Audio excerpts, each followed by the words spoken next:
Hello everyone, welcome to today's call, Rehabbing 101. I'm Tony Javier, founder of Real Estate Prodigy, and on the phone with me is Sabrina Shoemaker. You there, Sabrina? Good morning. Hello, everyone. Glad that Sabrina could be on the call. For those of you who haven't been on a call before, Sabrina and I have been working together for almost 8 years now. She is a trainer, a coach, and a licensed realtor, and she knows, I think, my business just about as good as anyone, and so she's going to assist on the call today and talk to you about rehabbing. You ready to get started, Sabrina? I'm ready. All right, fantastic. So for those of you new to Real Estate Prodigy, Real Estate Prodigy is basically a platform that allows myself and my company to show you, a real estate investor or striving or potential real estate investor, show you our tools, systems, and things that we do on a daily basis to flip at least a house a week in multiple markets and really grow our business the way that we have, and things that have allowed me to step out of the business and concentrate on things that are more business oriented, such as things that we're doing here today, as well as some other bigger things that we have in the works. So if you're a member, great. I think most of you are. If you're not, and this is a free sample or something you got as a free giveaway, you can go anytime to getmyprodigy.com and get signed up for different levels of Real Estate Prodigy and get jump started right away. So let's get started. So Rehabbing 101. I'll kind of jump into some of the things that we're going to cover today. We're going to cover why rehabbing can net you big profits. Lots of opportunity in rehabbing. There's a lot of people doing it, but there's also a lot of people that can be a little bit scared to do it because there are a lot of things that can go into rehabbing properties, and that's what we're going to do, is try and alleviate some of those worries for you, show you the ins and outs of what we've done and how you can put them into your business. We're going to show you how the scope of work is very important in a rehab project. That's something that really sets up the project itself and makes it much more easier once you create a good scope of work for your contractors. We're going to do a budget overview, show you how to budget for properties, and kind of go over some of the things we use to estimate projects. Why it's important to hire the right contractors and how to hire the right contractors, and whether you want to be the general contractor or hire a GC to manage the whole project for you. So remember, this is Rehabbing 101. This is something that beginning investors can really get a lot out of, and even if you're a seasoned investor, we still feel like there's a lot of things in this webinar here that you can learn from that you can really take into your current business and use. So what we're going to do is we're going to dive into each of these a little bit. You're going to get some great information. We're going to give you an overview of all of these things here, and then we're going to follow it up with some different webinars that actually dive further into each one of these sections so that we can really pinpoint a lot of little things that you maybe don't think about in the rehab process that really can help you systemize the rehab to where like we have, to where it's a 30 to 45 day project rather than a 60 to 120 day project like I've seen a lot of other real estate investors do with their projects. So we'll jump into it. So we'll kind of show you a typical rehab deal. And Sabrina, this is we actually did a case study on this not too long ago for the Doherty property. Pretty much the numbers that I just threw in here to kind of show you what the numbers are in a typical rehab deal, just to give you a general overview of what you're going to be getting into. And we have a deal analyzer on our website, so if you want to play with these numbers here, you'll be able to see better where they come from and how they come into the project. So let's say you have a property that once it's all fixed up, you sell it for $120,000. A property like this, we usually purchase our properties for, what is it, Sabrina, usually 50% of market value or less, would you say? Hopefully less, but yes, top 50%. It just depends on the price point and the renovations on the property. This one was a decent sized renovation, but it wasn't huge by any means. It cost $25,000 to do the renovations. Our holding costs were only $3,500. We sold this one very quickly. The numbers here aren't going to add up because there's a lot of things in the deal analyzer that I don't put on here, such as real estate commissions, title fees, all the little things that you don't think about when you buy a house. And that's actually what our deal analyzer really does well for you. Is I'll have someone call me on this deal right here, and they'll say, you'll buy it for 57, put 25 into it. You have a little bit in real estate commissions, and they'll say you can make a quick 30 grand on this deal. And that's not the way it works. The numbers aren't too far off on that, but once you put in holding costs and once you put in the additional costs that we have, it's a difference between making someone telling you you're going to make $30-some thousand and maybe only making $20,000 or even 15. So that's a very good tool. If you haven't already jumped into that part of the website, the deal analyzer, make sure you dive into it and take a look at the costs that in the formulas we put together there for you. So total profit on this one, once we paid everything, was about $23,000.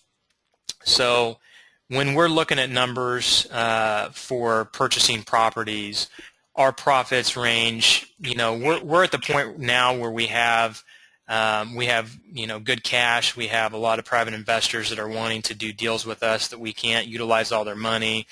I've got lines of credit with banks that I'm not using. So typically we shoot for $20,000 in profit on our deals. But at this point, if there's multiple offers on, let's say, a foreclosure property, and we really want the house and we feel like we're going to have to up our price closer to asking value or asking price, we feel like we have our systems down to where if we only estimate $10,000 in profit, and that's on a flip, and then we also have our rent to own to where we save money on real estate commissions and holding costs if we do a rent to own. We have a completely different formula for that to where if we make $10,000 on the flip, then we can potentially make $15,000 to $20,000 on a rent to own. So for you guys just starting, you don't necessarily have everything down like we do. And if you're seasoned, great. That's something you can kind of tweak. But I would definitely shoot for $100,000 to $200,000 property, I'd shoot for at least 20 grand. Once you get closer to 200 grand, I'd probably shoot for closer to $30,000 profit. One, because you're tying up more money, and it's typically more on the rehab for those types of properties. And two, that just gives you better margin for error. Once you get into a $200,000 house, you have more holding costs, you have more things that come into the mix. Properties may not sell as well, at least in some of the markets that we do, because the average price in our markets are about $130,000 to $150,000.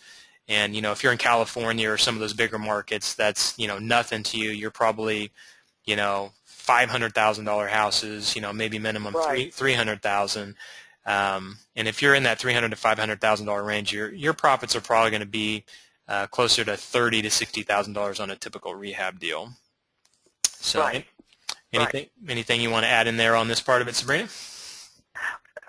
The thing I wanted to add on these particular numbers were the numbers also changed as we got into the project and decided we wanted to do a little bit more once we got into the project. So we had some situations that came up, and I think that is for first-time investors, that's a percentage you have to keep in mind. There are going to be things arise during the project that also have to be kept in mind, a percentage of what you're going to be able to do in those repair costs and what you're willing to do also, which can affect the bottom line, obviously. 100%. And in our deal analyzer, actually add a little bit of overage for repairs. We do 10% overage. So what I like to do is I like to overestimate on my repairs. So if I think something's going to cost $3,000, then I'll put in $3,500, and then on top of that, when you total it up, there's an extra 10% cushion. So anytime you do repair estimates, always try and estimate high, and then once you get your contractors in there, then try and get them down as much as you can to where, there's actually a lot of projects where we'll estimate our repairs to be, let's say, $30,000, and we can come in and get our put our system into it and get the get the numbers down to $25,000, which makes us an extra $5,000. But we want to be safe, of course, so we're going to use that $30,000 mark, knowing even if we know that we can get it down to $25,000. So always. Because Tony, I'm sorry, wouldn't you say that the repair cost is the main entity that the investor does have control over to a certain extent to make up for whatever comes down the road, even with the overages figured in? That's the entity that you have the most control over, correct? Yes, I would say yeah, because a seller is only going to sell for a certain price, so you can only control that so much. So if you can take a $30,000 budget and squeeze it down to 25 or even 20, then you're absolutely right. That can help determine what you make on this property. There's 2 to 3 things that I think are the biggest mistakes that investors make. One is underestimating sale price. And we're always conservative on our numbers. So I think on this deal we estimated closer to $115,000 for a repair value, if I remember correctly, and we ended up getting $120,000. And then same thing on repair costs. If I think I estimated. Actually, we estimated lower on this one because we didn't have the bathroom and things like that, factored into it. But then after after we got into it, then we realized, okay, let's spend an extra, whatever the number was, to knock out a few extra walls and to add that extra bathroom. And I think it definitely added to our sale price and was a good return on investment. Bottom line. Yeah. Exactly. So sale price, underestimating sale price, underestimating repair costs are one of the biggest things that I see. There's a lot of wholesalers that send me properties and they'll say, hey, this is a quick $10,000 rehab. And, just flooring and paint alone is going to cost me $10,000. So I know the way that we like to do properties, by the time we touch the kitchen, by the time we touch the bathroom, and by the time we, put our touches on it, minimum, I think most of our projects are 20 to 25. I think, Sabrina, there's only been one that we've been involved with that was under $10,000. I think it was remember that property out west on that was that brick house? Yes. Remember that one? Yes, yeah. I do. It was already in great shape. We just put some paint on it, some flooring, and a few other things, and we got a steal on it for what it was. And the guy completely underestimated what the value of the property was. And but other than that, our average repair estimate, I think, is probably close to $30,000 at this point because we're taking on some big projects. So we're taking on some big projects, and we're really putting the extra touches that when agents bring their buyers in, they know who has rehabbed this house. It's already getting out there of who has rehabbed the house and what quality is going to be there. So yes, we've moved up in that. 100%. So our completion time on this one was, I think we estimated to be closer to a month, but by the time we had inspections and added bathrooms and made changes, it ended up being a couple months. And then time on the market, your average should be around 30 to 60 days if you do the property right. We just sold one yesterday. It was on the market for like 5 days. It's kind of funny. Leon makes fun of me because if our properties are on the market for more than a week or two, I'm asking him if we need to lower the price. And then I do the same thing to you, Sabrina. And I know both of you guys tell me to be patient because if we don't get an offer within a week on our properties, I'm pretty surprised. Just because we do the right work, we do upper end renovations for a lower end cost, and our properties fly off the shelf. But the average time on the market right now, I think is, do you know what the average time on market is for our area, Sabrina? Is it probably closer to 90 days? For our area, of course, there's a few hot spots, obviously, where everyone tries to buy. But for our area, it's between 60 and 90 days. If a property hasn't moved going towards that 90-day mark, then a listing price needs to be adjusted ASAP, because once it hits that 90-day mark on any property, as an agent, I can tell you, it's old news. It's been there, done that, and buyers are looking at other things. So you want to stay underneath that 90-day mark for sure with any of your properties that you own gone. So yes, if we haven't moved a property within the first 30 days, then we are definitely looking at what we need to do to adjust that and get that property gone, because you've got holding costs involved in this. You're paying for it. Absolutely. So that's the overview of a typical rehab between sale price, renovations, completion time. It should take you a month to 2 months to do a typical rehab.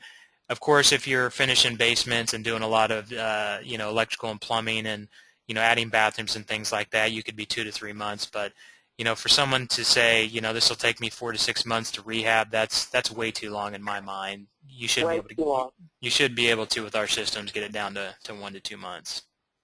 Exactly. Okay, so let's look at some rehabbing opportunities. Our biggest opportunities come with properties when someone looks at them, kind of like the house you see in the picture. I don't know if we've done anything that drastic where it's property's been falling down, but we've seen a couple that have been close that we bought. But those things that people get scared of are the biggest opportunities. As a beginning investor, if you have the right contractors in place, I wouldn't be scared to do foundation issues and some of the things we're going to talk about. But if you don't have those people in line, that may be something you want to wait for till a time you have maybe a couple of rehabs under your belt. But I can tell you right now, when we walk into a property and it has foundation repairs, a lot of people will run, and a lot of people will say, gosh, this is probably going to need $20,000 in foundation repairs.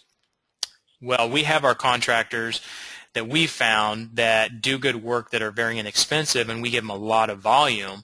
So a typical foundation repair may cost 10 to 20 grand, but with our guys and the way that we've trained them and the structural engineer that we get in to give us what we need to do, we get that down typically.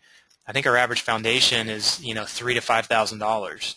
And when you go into the property and you look at the foundation, it looks scary, but it's really a matter of getting the engineer out there to say, hey, what do we need to do to just stabilize this foundation so it doesn't get any worse? So that's one of the biggest opportunities we found is foundation repairs. Mold remediation can be a big one too. You go into a property and you smell that mold, a lot of people are going to run because they don't know what's behind those walls. And there's been a big thing over the last few years on mold and how bad it is, and it is. Don't get me wrong, but there's some molds that are worse than others, and even if you see a lot of mold in a basement, it's really not that hard to remediate. Exactly. And of course, let's keep in mind that every state may have their guidelines and requirements, but mold is something that typical buyers run from. But as you become seasoned, like Mr. Javier, you have ways of meeting those requirements and keeping the costs down, and that's very, very important. Yeah, and it's the same thing with costs on this. People walk into a mold remediation and think you're going to spend 5 to 10 grand remediating the mold. But if you find, contractors that are either hungry for business or you follow our system of prepping your contractors for giving them volume and letting them know that, if they do a good job that, they're going to be your go-to person, you can get mold remediation done for a fraction of the cost. I've gone into properties that had insurance claims, and maybe the property was vacant for a while. They didn't realize a pipe had burst, and they'll estimate the remediation of like 5 to 10 grand. I mean, it's crazy what what the insurance companies will estimate it at and what some of the bigger companies will charge you. And if you get someone that, still certified and still, the right person to do mold remediation, you can get that down to a couple $1,000. I mean, even some of the bigger remediation jobs have only cost us $2 to $3 grand. Bad floor plan. This should be our middle name, because anytime, as you've seen, Sabrina, anytime we walk into a do-it-yourselfer that wants to add an addition or wants to put some walls up, it creates an opportunity for you as the investor to knock those walls down and put the kitchen in a different spot, or create that extra third bedroom that most people are wanting, or finish out that basement that needs that extra bedroom or bathroom, or whatever it is. So that's something Sabrina is very fond of and has really helped us to see the vision over the last few years of creating these great floor plans for people, and one of the biggest things that adds value to our projects. Absolutely. And, Tina and I went into a house yesterday, and for an example, the kitchen is a little bitty galley kitchen on the very front of the house. Okay, that's red flag number one. Not many people want their kitchen at the very front of the house. And Tina and I walked all the way through that property trying to get a hold of how can we redesign this and keeping our costs down. Well, the reality was that was one that was going to take more out of the budget. To do that, to make it the open floor plan with the kitchen removed back from the very front of the house. I mean, when you first walked in the door, there's the kitchen. It's right there. And we decided to move on from that property at this point because, number one, it was in an area that it could only bring so much. It was only going to sell for so much. And what it was going to take to make that property with that kitchen more desirable was not quite what we were wanting. It was not going to work within the numbers and do what we wanted it to do, because we know that there are certain things that every buyer is going to walk into, and it's going to be something that they like or they don't like. And the floor plan is one of those things. That's just all there is to it. If the house does not have that feel to that buyer and they cannot see themselves in that floor plan, your buyer walks out the door. So you have to make these judgment calls when you go and look at these properties. Can it be done? Can it be done within the cost that you put in your repair costs? And if it can't, sometimes you need to walk away and wait for the next property, because there's a lot of variables that go into that. And a bad floor plan is a bad floor plan. That's all there is to it. Yep. I completely agree. Completely agree. All right. And my computer's stuck here for some reason. What's going on? There we go. Pet urine. Yeah, this one's fun. Yeah. Yeah, I think the biggest opportunities, I'm not a cat person. I love dogs, in and out, but there's something with cats that I'm not real fond of. But there is something I love about cats, and that's they put off a very distinct odor. And when oh man, it's pungent, stingent, whatever you want to call it. It's every one of those. Especially when a house has been sitting vacant and been enclosed, without the air conditioner on. But cats make me a lot of money, because I'll walk into a property and smell that cat urine, and most people just run. And what I smell is money, because exactly. People walk in and they're like, there's no way I want to touch this house. There's no way I'm going to get rid of this smell. And don't get me wrong, there's been a couple properties I bought where it took us a lot of time and effort to get rid of, cat urine odor, because what happens is the cats will pee in places you don't know where they peed. And so you can go and you can, take all the carpet out, you can kills all the floors, but if they get it in the baseboards, if they get it in the sheetrock and you can't tell, that it's in there, I mean, that can create a little bit of a problem where you have to, dig a little bit deeper and find that, find the source. But I'll tell you what, I could tell you if I went into, looked at all the properties that had pet odors, pet urine, especially cat urine, compared to those that didn't, I guarantee we probably got better deals on the ones that had those odors. Oh, Absolutely, absolutely, and we're talking $5,000 to $10,000. I mean, but these properties will set because people that are just now getting into this investing business, they don't really know how to address this particular issue because over time, like you just said, Tony, when you remove the carpet, well, it could be in the baseboard, it's gone through the subflooring, they've, in the bathrooms, around the stools, those odors will come out even after you've done your painting and all that, and then you start smelling the smell. So it is a big, big issue that can really save you a lot of money, but you've got to be very, very focused on where those hot spots are that the cat used and make sure that smell is completely gone because it will set on the market. That's all there is to it. Absolutely. Good point. Make sure that if you take those properties on before you even think about putting flooring down, make sure the odor is completely gone. There's been, when I first started doing those, there's a couple where I could still smell it a little bit, but I thought, you know what, we'll put carpet down, it'll get better.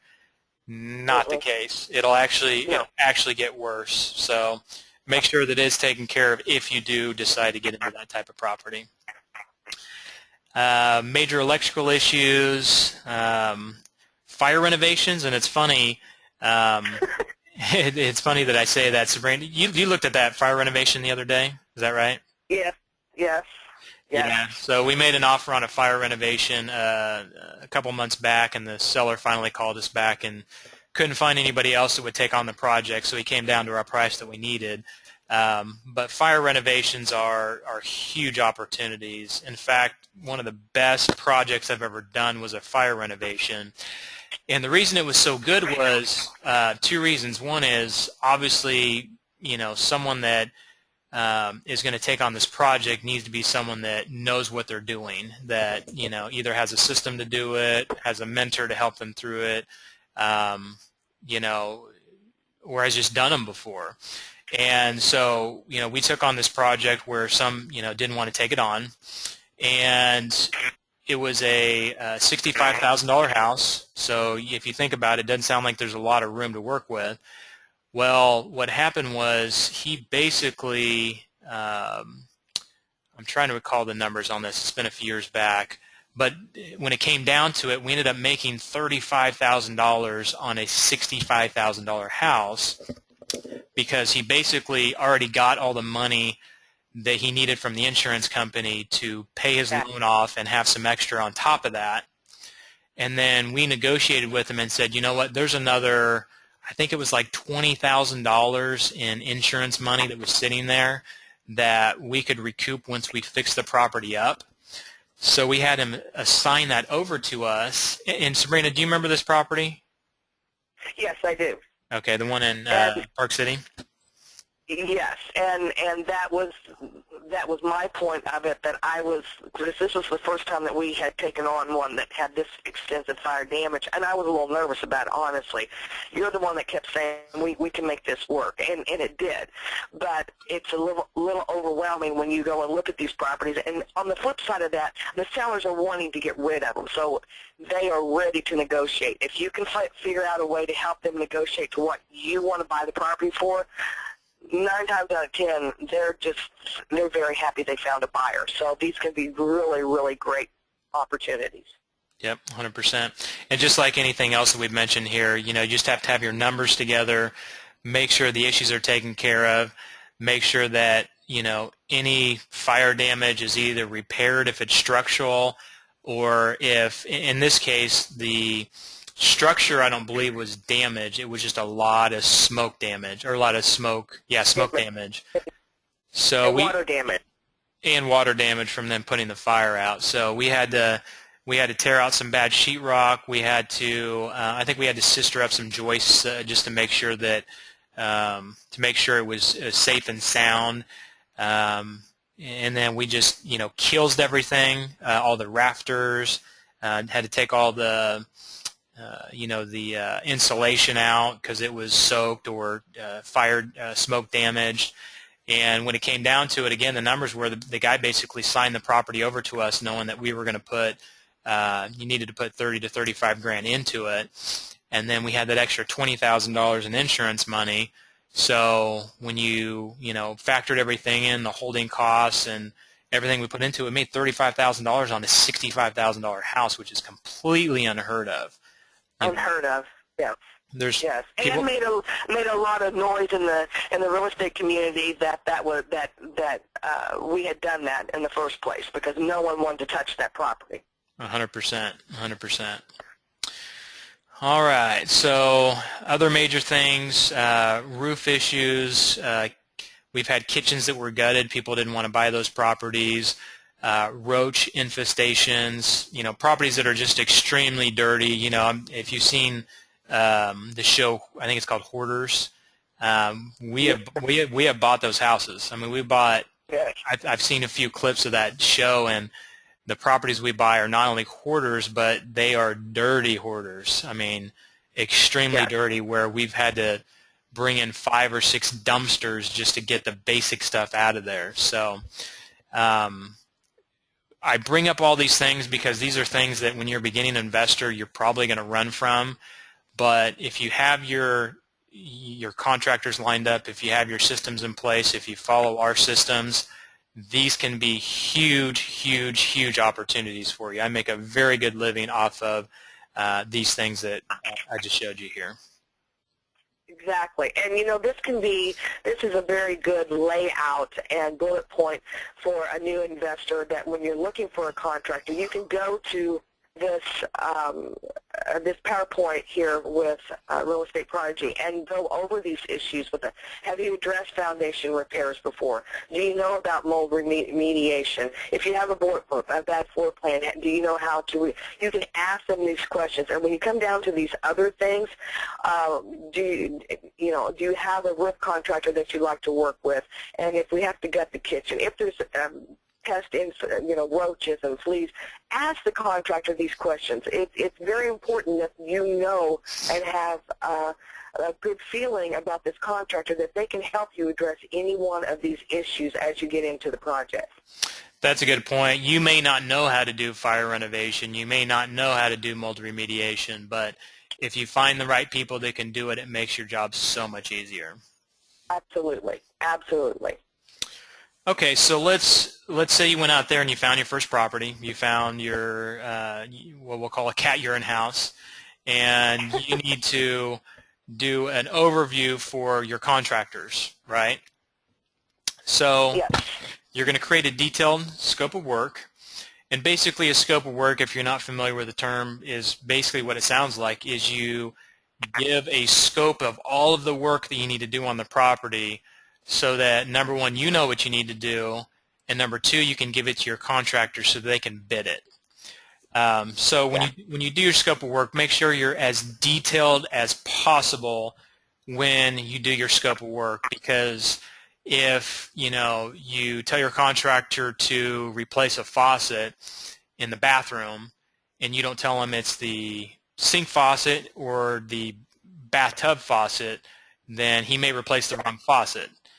Exactly. At the same time, tell them what color to do. Tell them anything you can, anything you can think of to be as detailed as you possibly can. Because if you don't tell them certain things, then they may not bid it correctly. And if they don't bid it correctly, and you go into the project, then you're just going to backtrack, and they're going to be like, "Well, wait a second. Here's what we bid for. Here's what you said on your scope of work," and it gets confusing. So anytime you can be more specific with your contractor, because the contractors you deal with, I don't want to talk down on them too much, but contractors are a different breed. You're going to find that they just don't think like you think, like I think, like someone that is running a business thinks. Typically, that's not all contractors, but that's the typical norm. Is they just don't, they're more hands-on, they're more technical. That's not saying they're not good people. They're just, their minds don't think the same. So you have to be Exactly. as detailed as possible. The other benefit is if you get your scope of work done thoroughly in the beginning, I just had this happen to me. I still make these mistakes. I went into a project in Madeira Beach in Florida, and we're in the middle of that project right now, and there's some things that I missed that I should have added to the project. I should have added ripping out the tile and skimming the sheetrock. I should have added the can lights in the kitchen that I didn't think about. And there were a few other things that I missed, And when it came back, the electrical bill was an extra $650. Just to skim the walls for the extra sheetrock was $300. Ended up being like $1,600 worth of stuff. And looking back, if I would have added that all in the beginning to the original scope of work to where they could bid it all together with the first part of the job, it probably would have only been an extra, $500, maybe $1,000. So anytime you go back and you add things on the back end of the project or even in the middle of the project, that just, it makes the job look that much bigger when you start adding those things, and it's that much more work for them to have to readjust their time schedules, have to order more materials, have to go back and do sheetrock work after they've already done the big part of the sheetrock work. If they can just add that little part to the job, it's not that much more for them. So create good scopes for cost, for confusion, for just planning the project. And they say that I think Brian Tracy says that for every minute that you plan, it saves you like 10 to 15 minutes on the back end of what you're doing or in the middle of what you're doing. So be very detailed with your scope. And Tony, let me just add very quickly right here, because Tina and I did this yesterday, and those of you that I keep mentioning Tina is Tony's sister and has been with the business for years, and she is more of an expert in walking in with properties now than what I am, but with both of us together, it gives you, it was two sets of eyes, because when we walked into the properties together, she was looking at some things and I was looking at some things. So when you're creating a detailed scope of the work and you've just walked into the property, if you go to the property by yourself, you want to take this kind of slow and make sure, especially if this is your first rehab job, take someone else back with you if you can. Let them look at the property and just for a little bit see if they see the same things or find something else that you overlooked. Because, as Tony just said, putting these things into your budget at the beginning saves you hundreds of dollars. And going through a property very quickly and just writing down what you think you see, take your time, go back, maybe take someone else with you, and not necessarily get their opinion of whether you should buy it or not, but just let them look at the property and just see what and hear what they have that they've noticed that maybe you might have missed, because every little thing costs money, and it needs to be in that scope of work from the very beginning of the project. That's a super, super good point. Anytime I go to a project, I used to just go myself and, go through and just knock out and bang out, the scope of work with my contractor or by myself. But anytime I bring Sabrina or Tina or Leon or my wife, I mean, it just gets that extra set of eyes to where, you don't bang your head against the wall when you're thinking of, okay, where do I put this? You guys collaborate. They share ideas, and you can make decisions much easier. So I'm glad you brought that up, Sabrina. Always specify who's going to provide materials. With sheetrock, trim work, roofing, and painting, I always have the contractor provide the materials. There's a few other things in there that that I have my contractor provide, and the reason I do that is, when you buy sheetrock mud, you never know how much you're going to use. Same thing with paint, same thing with, drywall materials. So I always have them bid that in, because I've had contractors say, $800 for labor and you buy the materials. And I'll say, well, how much of them is the materials? And they'll say $400. So I'll think, okay, I'm going to spend $1,200 on this part of the job. And then they get to the middle of the project and they say, well, we kind of used all those, all those materials you bought for $400. So all of a sudden you got to go spend $400 more to replace those materials, and you don't know if they're wasting the materials. You don't know if the materials are getting stolen. I mean, there's a lot of different things that go into that. So if there's a way for you to have the contractors bid in materials that are pretty standard, have them do that. Now, when you get into your plumbing fixtures, when you get into your light fixtures, when you get into your flooring materials, I always pick those out myself and pay them directly, because one, I can order the right things myself.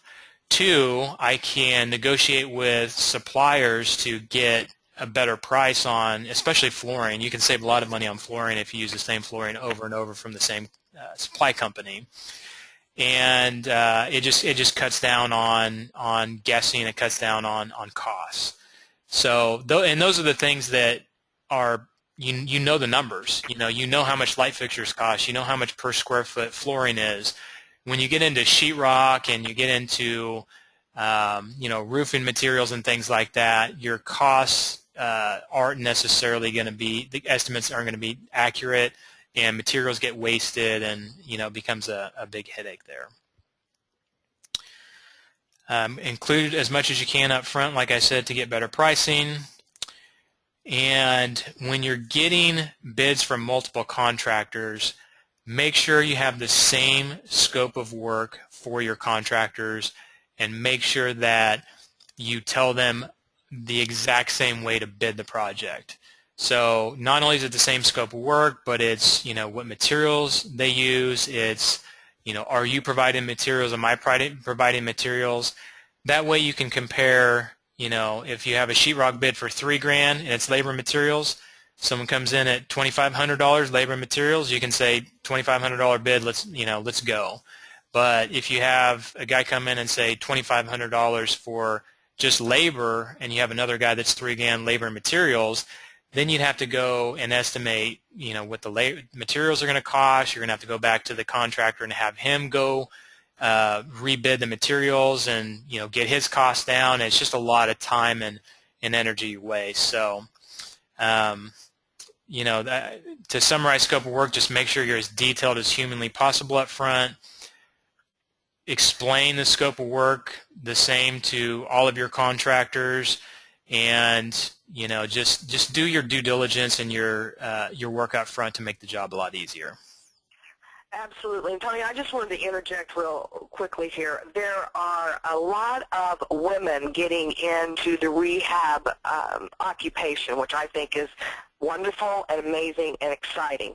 And so what I would like to say at this point is, ask your contractor what type of relationship they have with the different building material providers in your area.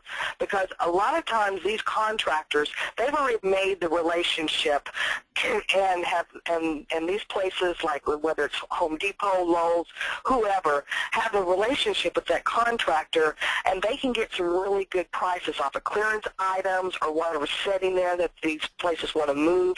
So just ask that question. Do you have a relationship with any one of the vendors here? Who do you like to use? What type of, it's a job, like you said, it's a job interview, and interview them as you are hiring them for this job, because they already have a lot of the relationships, if you're especially new getting into it, that might take weeks and months for you to make, and they already have that. So take advantage of that, but ask the right questions and make sure that they're not going in and just picking up whatever from these vendors, but it's a good material at a good price, and they have that relationship, which automatically hits your bottom line.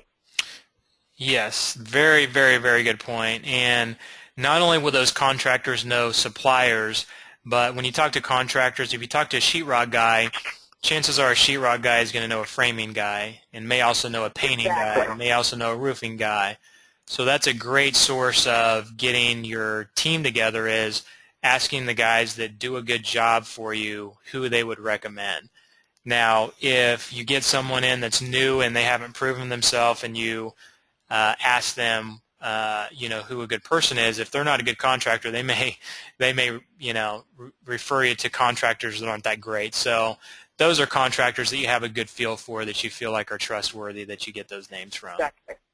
Exactly. Okay. Oh, I skipped over that one. So use the same materials in each job. We do that. We use the same floor in each job. We use the same types of light fixtures, same type of doorknobs, pretty much anything that, same color paint, same color mulch, same types of plants. We use the same materials on every single job. In fact, there's a lot of people that will text me and say, hey, I just drove by one of your flip houses, because they know what it looks like. It's, dapper tan body, it's white trim, it's black shutters, it's dark brown mulch. I mean, it's something that we know works for us. It's something that over the years we've tweaked different colors and tweaked different things and gotten feedback, and the things that we use now are the things that we know are neutral enough that, you know, people aren't going to say, well, that's a little out of what we want, but at the same time they add a good feel to the property. So get your good materials list together. In fact, I may end up putting a Lowe's list together. Lowe's is who we get all our materials from, and post that on the site sometime. But you know, we have a list that we go through on each job and just tell Lowe's what you know, what to deliver and how many of each to deliver. It makes it real easy.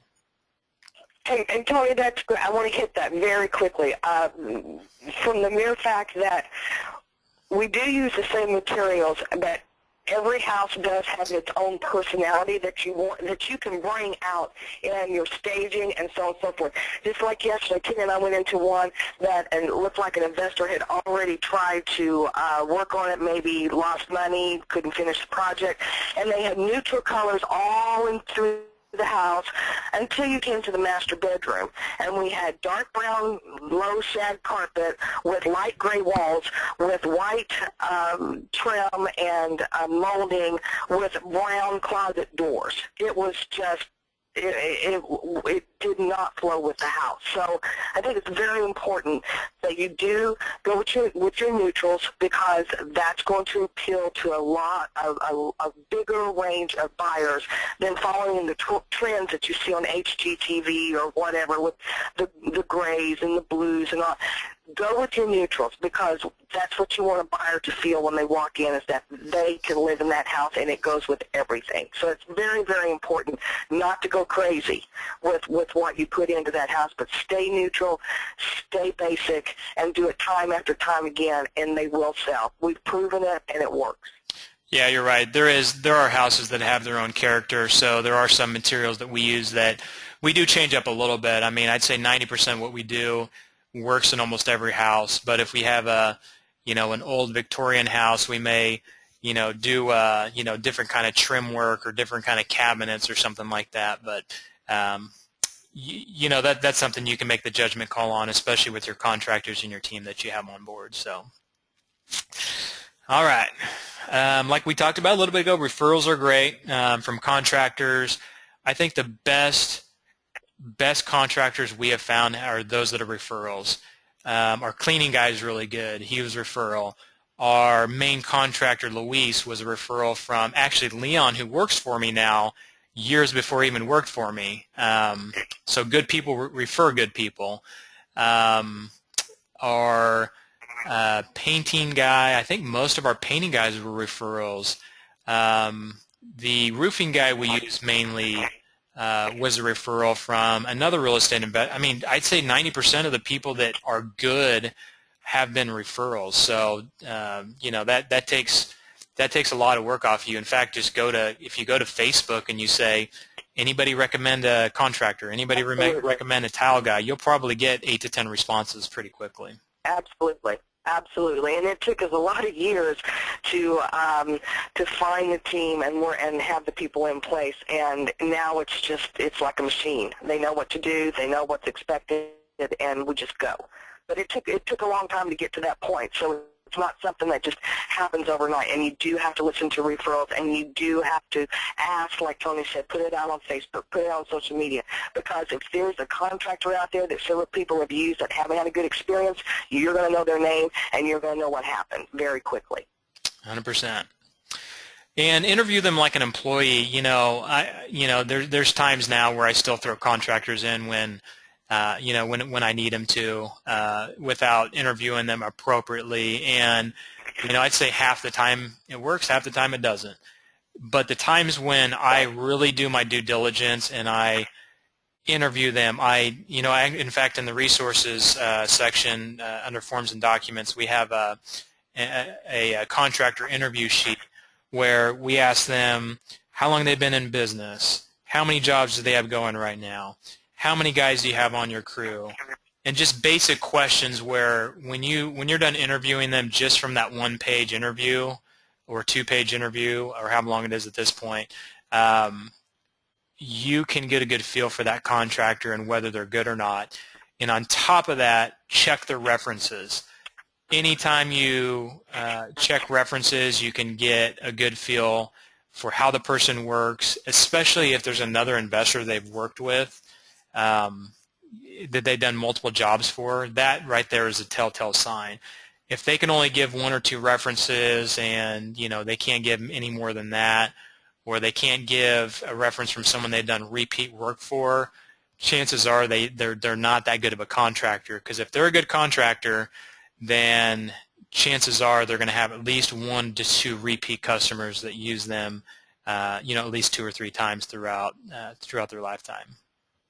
Absolutely. And instead of asking what we like to do, instead of asking them, give us some references, give me 3 references of 3 jobs you've done in the last 60 to 90 days that I can talk to. And if they can't come up with 3 right off the bat, might not be a contractor you want to entertain any further. And I've actually gone by jobs before where they said, hey, I've got a job I'm doing for so-and-so, and asked them straight out, hey, can I go visit that job? And if they're not letting you, willing to let you visit that job, then chances are they're not doing a good job. They're questionable about their work. They don't keep a clean job site. There's a reason that they're not letting you do that. So don't be afraid to go as far as taking that extra step and actually visiting some of their current job sites. We have an independent contractor agreement that we have everyone sign. That's actually in your resources section as well. And there is an EPA rule with lead-based paint. I'm not going to get too deep into that, but you ought to check into it. Back in 2012, I believe, was the year they put this into place. There's always been kind of a lead-based paint scare, but back in 2012, the EPA said that if you're doing work for money, you have to have someone that's EPA certified, or I'm sorry, you have to be EPA certified to do that work and charge people if you're disturbing more than 10 square feet of sheetrock, which is basically nothing. So, painters, drywall people, demolition people, they have to be lead-based paint certified, and they have to follow certain guidelines if they're disturbing sheetrock in properties that are built before 1978. So right. Just look into that. Be aware of that. They haven't monitored that in the past, but we got a letter a few months ago that really scared me because I didn't really know that this law was in place. I kind of knew there was, but I didn't know what it was, and it's kind of one of those things: don't ask, don't tell. And I probably should have dug deeper into it. But come to find out, our guys weren't certified. They were supposed to be.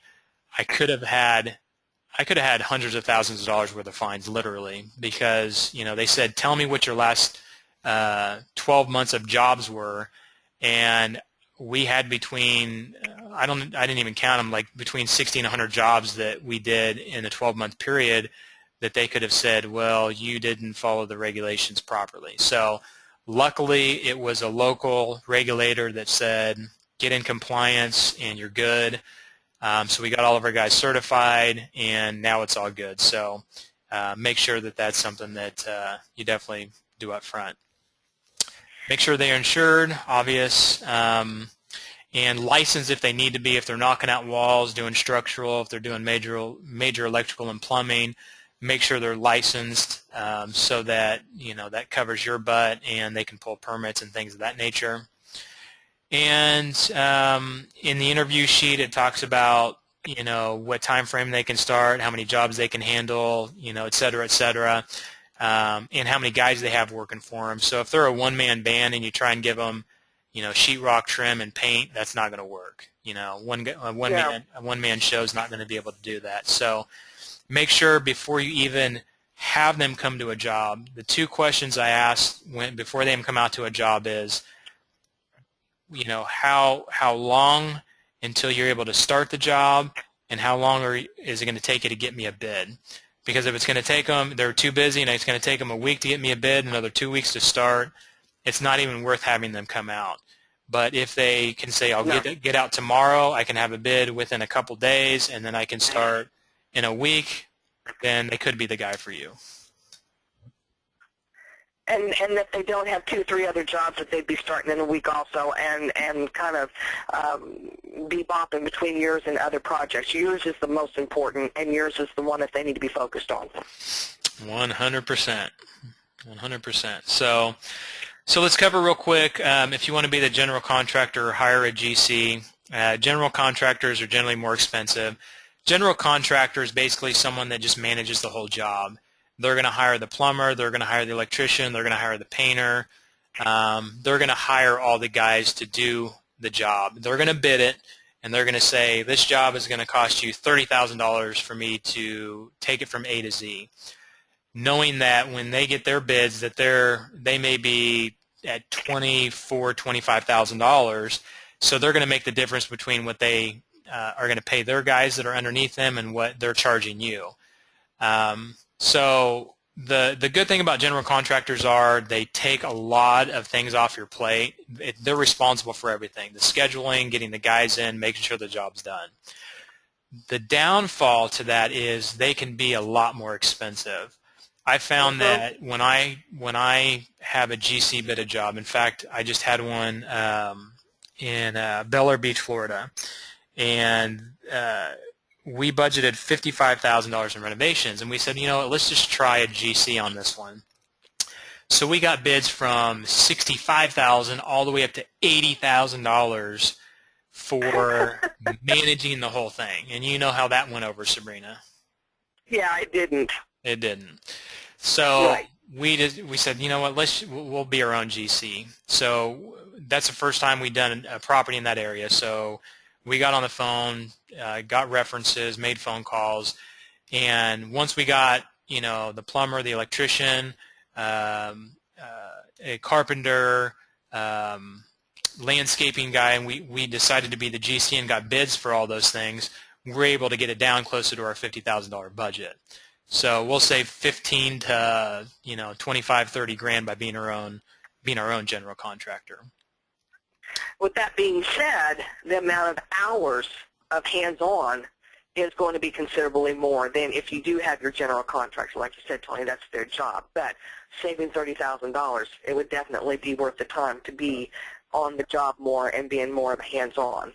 Yeah, when we're doing a house a week, to have a property or a project manager on board to manage those projects and save $5,000 to $15,000 on each project makes a huge difference in the bottom line at the end of the day. Absolutely. Absolutely. And if it's the first time that you're involved in a remodel, you're going to learn a lot. And you're going to learn from your mistakes. As Tony can tell you, I learned a lot from my mistakes. One of the things he's always been great about is when I'd call and say, this A, B, or C happened, first thing he'd say would be, and how do you think we need to fix that? That's how you become really, really great in this business. Is you're going to make mistakes, but you're going to learn a lot from those mistakes. Mm-hmm. And it gives you a lot more control and flexibility, too, because if you hire a general contractor for the whole job and you start paying them for different parts of the job, and all of a sudden you have to fire them because, they went and partied and decided not to show up for a few days, they messed something up and, decided they didn't want to pay for it. There's a lot of things that can happen in a 30 to 60 to 90-day project. So by piecing it out, if your painter messes up, you just find one new painter to come in. If your electrician is behind and can't get to the job, instead of, one guy, that's managing the whole job responsible, you can just, take guys out as you need to and put them in. Luckily, at this point, we don't have to do that near as much. But I tell you in the beginning, when we were giving people loads of work, it would overload them because, that was just too much for them to manage. What we found is it's better to find the sheetrock guy that just does sheetrock, find the painter that just does painting, because the general contractor usually has their subs, but they also have their own guys that work for them. So they may have the same guy doing sheetrock, trim work, and painting. And when you give them too much, it's just brain overload for them. And instead of being in and out in 3 to 5 days in one aspect of the job, they're there for 3 weeks and they don't know how to manage their time. Exactly, and it shows in the craftsmanship and the work too. Shoddy work means more money. Yep, 100%. Okay, so do which is right for you. There's no right or wrong way to do it. I know guys that pay more for having a general contractor, and they're fine with it because they just visit the property once a week, ask questions, they're in, they're out. For us, we visit the job site every 2 to 3 days, if not every day, depending on the project, or have guys that are work for us that go and visit, just to make sure things are being put in the right place, that contractors are showing up, that materials aren't laying around that shouldn't be laying around that are expensive, and things of that nature. So if you're busy and you can pay the extra money and work it into your numbers, hire a general contractor. If you have the time, you have the energy, and you have the resources, be your own GC. That's what we do, and that's what we love. So Absolutely. Absolutely. all righty, so let's summarize this. So as we talked about, huge opportunities in rehabbing. When you can find properties that no one wants or that scare people, that's where the big opportunities are. You can wholesale properties. You can make a quick $2 to $5 grand on a property.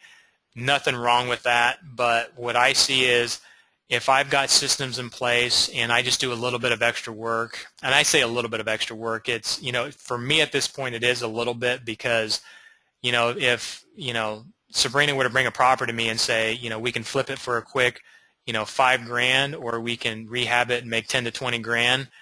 I'm gonna rehab it all day long because I've got the people and systems in place to where I don't even really have to visit the jobs. My team knows what to do, and we plug it in.